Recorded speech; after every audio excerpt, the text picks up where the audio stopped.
ముందు ఎక్కడ పుట్టింది చెప్పండి? యా, పరలోకంలో. అందుకే దేవుడు ఏం చేశాడు? ఇక్కడికి వాడిని తన్ని తగిలేశాడు కదా, అవునా? ఇప్పుడు మళ్ళీ ఏమంటున్నాడు? నీవు చెప్పండి, నీవు కనుక నాకు సలాం కొడితే ఈ లోకరాజ్యాలన్నీ నీకు ఇస్తాను. రాయ్ సైతానుగా, అసలు నిన్ను తల చిత్త కొట్టడానికి వచ్చాను రా, ఇక్కడ కాదురా మన బ్యాటిల్ ఫీల్డ్, రా సిలువ దగ్గరకు రా అన్నాడు. హల్లెలూయా. ఎక్కడికి రమ్మన్నాడు? సిలువ దగ్గరికి రమ్మంటే మొత్తానికి సిలువ దగ్గరకు వచ్చేసాడు సైతాన్ గాడు. యేసయ్యా చెప్పండి, తల మీద చెప్పండి ముళ్ళ కిరీటం పెట్టారు, 2 చేతుల్లో మేకులు, 2 కాళ్ళల్లో మేకులు, డొక్కలో బళ్ళం. మొత్తానికి అమ్మా మీకు ఫుట్బాల్ తెలిసినోడు ఎంతమంది ఉన్నారా? ఫుట్బాల్ డాక్టర్ గారు నువ్వు ఒక్కడవేరా నాయన, మిగతా వాళ్ళందరూ ఫుట్బాల్ అంటే కాలుతో కొట్టేదమ్మా. అక్కడ గోల్ కీపర్ ఉంటాడు, ఎదుటి ప్రత్యర్థి వాడు గోల్ గోల్ గోల్ చేస్తున్నప్పుడు వీడు ఏం చేస్తాడంటే చేతులతో ఆపుకోవచ్చు, కాళ్ళతో ఆపుకోవచ్చు. చెప్పండి, ఇప్పుడు మరణాధిపతి యేసు ప్రభువుని మింగుదామని వస్తా ఉన్నాడు. అయితే చేతుల్లో మేకులు కొట్టాడు, కాళ్ళల్లో మేకులు కొట్టాడు. చెప్పండి, తల మీద ముళ్ళ కిరీటం పెట్టి బిగించాడు. ఒకటే ఒకటి ఖాళీగా ఉంది. మొదటి కొరింథీయులకు రాసినటువంటి పత్రిక 15వ అధ్యాయం ఇంటికి వెళ్ళని చదువుకోండి, 53-43లో ఉంటుంది.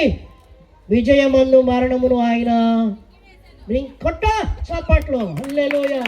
మొత్తానికి పరుగు పరుగు పరుగు మింగేద్దామని పరుగు వస్తుంటే యేసు ప్రభు అన్నాడంటే దెబ్బకాడు బుడుకుమని లోపలికి వెళ్ళిపోయాడు. ఎక్కడికి?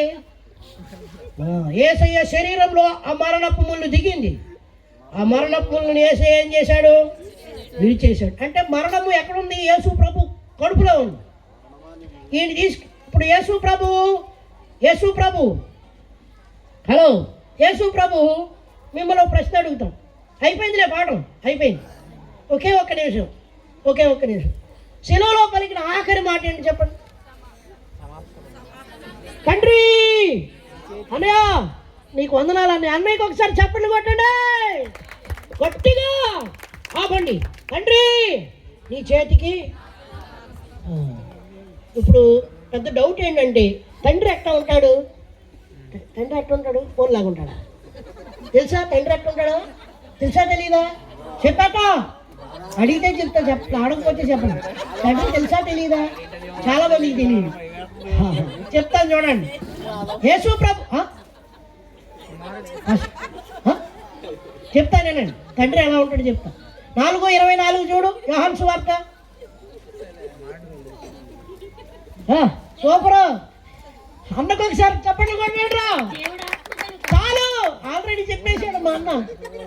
అమ్మ నాయను ఏదో తబలా అనుకున్నా కానీ సూపరు. దేవుడు ఎవరమ్మా? ఆత్మ. గుర్తుపెట్టుకోండి మాస్టరండి. ఆత్మ అంటే ఎట్టుంటుందండి? దీపం లాగా ఉంటుందా? గుప్పో గుప్పో గుప్పో అప్పో అప్పో అప్ప అంటుంది. ఆత్మ అంటే అమ్మ 2 కళ్ళు ఉంటాయి. చెప్పండి, నీకెట తెలుసా అంటారేమో. ధనవంతుడు లాజర్ కథ చదువుకోండి. తెలుసా? బాహ్య పురుషుడేమో సమాధిలో పెట్టారు, ఆంతర్య పురుషుడు ఒకటిదేమో పైకి వెళ్ళింది, ఒకటిదేమో కిందకి వెళ్ళింది. ఎక్కడికి? పాతాళంలో ఉన్నట్టు ధనవంతుడు పరదేశంలో ఉన్నటువంటి లాజర్ను చూశాడా చూడలేదా? అంటే ఏమన్నాయిరా బిడ్డ? గట్టిగా చెప్పా. Very good. అరుతున్నాడు బాబా బాబా.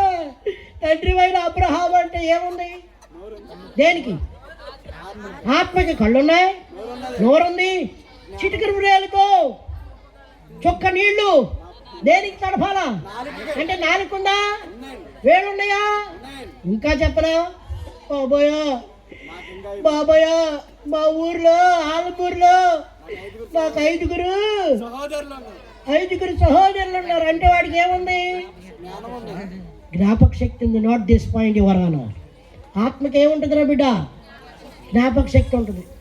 ఆడంటాడు, ఆడు ఎంత తెలివైనాడు తెలుసా? ఆడెవడో కాదు. మీరు ఇంటికెళ్ళని చదువుకోండి. యేసు ప్రభు దగ్గరకు ఒకసారి వచ్చి, యేసు ప్రభు పరలోకం వెళ్ళాలంటే ఏం చేయాలో చెప్పబా అంటే, యేసు ప్రభు అరే 10 ఆజ్ఞలు చేశారంటే అది వద్దు, ఆ ప్రసంగం వద్దు, నాకు నచ్చలా, నేను సాటిస్ఫై అవ్వలే, ఇంకో ప్రసంగం చెప్పని. యేసుప్రభు కటింగ్ ఇచ్చాడు చూసావా? అప్పుడు యేసుప్రభు ఏమన్నాడు? నీ దగ్గర బాగా డబ్బులు ఎక్కువ ఉన్నాయిరా, నువ్వు అందుకే నా దగ్గర కటింగ్ ఇస్తున్నావురా, నీ దగ్గర ఉన్న డబ్బులన్నీ ఆళ్ళమూరోళ్ళకి వచ్చేసిద్దా, నా వెనకాల రా అంటే నువ్వు వద్దు, నీ పరలోకం వద్దు అని ఆడే ఈడు. ఎవడో ఈ ధనవంతుడు ఆడే. అన్నం తినేటప్పుడు ఒక్కొక్కడు ఇట్ట కూడా అనరు. ఎందుకని? ఎందుకనే మెతుకులు కింద పడిపోతుంది. ఆడు కూడా అట్టగే చేశాడంట. ఇప్పుడు ఆ వేళ్ళ ఇప్పుడు వీడికి ఏమైంది? ఆశ్రయమైంది. సరే, మన పాఠంలోకి వస్తే నేనేం చెప్పదలుచుకుంటున్నానంటే, ధనవంతుడి యొక్క ఆలోచన ఏంటో తెలుసా? అబ్రాహం గారితో, అబ్రాహం గారు దేవుడితోనే అంటున్నాడు, ఇదిగో ప్రసంగం చేస్తున్నావు నువ్వు, అది నీకు నచ్చలా, అందుకే ప్రసంగం చేస్తున్నాడు. నీకు నచ్చలా నాకు తెలుసు, నువ్వు ఇంకో ప్రసంగం చేస్తున్నావు, నేను ఒప్ప.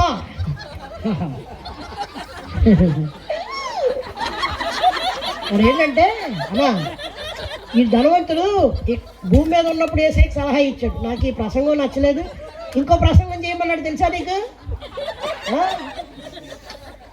పదాజ్ఞలు చేయమన్నాడండి. నచ్చింది ఆడికి? మన ప్రసంగాలు ఎడకి నచ్చవు. నన్ను చాలామంది అంటారు, అనుకయ్య గారండి ఏం చేశానయ్యా నీకోసం అనే పాట పాడమను. రే అది ఎప్పుడుదో రా బాబు, మంచి ఇంకా పాటలు ఉన్నాయంటే, కాదు అదే కావాలంటారు. అంటే అర్థమైంది నీకు? ఆ ప్రసంగం వద్దు, నాకు నచ్చిన ప్రసంగం చేయమంటున్నారు వీళ్ళు. వీడు కూడా అలాగే ప్రసంగం చేయమన్నాడు. ప్రసంగం నచ్చక అదే అక్కడ ఏమంటాడు తెలుసా? ఎక్కడ? నరకంలో ఉండి కూడా అంటాడు, ఇదిగో నన్నన్నా పంపించు. ఎక్కడికి? ఆలమూరులో ఎంతమంది ఉన్నారు? చచ్చి బతికినోడు వెళ్తాడంట. ఎక్కడికి? ఆలమూరులో. మీ ఊర్లో ఎప్పుడన్నా చచ్చి బతికినోడు తిరిగాడమ్మా? ఏనా మీ ఊళ్ళో ఎక్కడన్నా చచ్చి బతికినోడు తిరిగాడా? తిరిగితే ఎట్లా ఉంటుంది పరిస్థితి? అన్నీ బతికినోడు చెప్తారు. ఈడు ఐడియా చూశారు, ఈడు బయటికి రావడానికి, పాతాళం నుంచి బయటికి రావడానికి చచ్చి బతికినోడు పంపించవా? ఆలమూరు 5గురికి ఏం చెప్పాలంట? సువార్త. అరే బతుకున్నప్పుడే నాకు సలహాలు సూచనలు ఇచ్చావంటారా? అరే ఆలమూరులో సాల్మన్ రాజు గారు ఉన్నారు అన్న, శ్యామ్ కిమ్ ఉన్నాడు.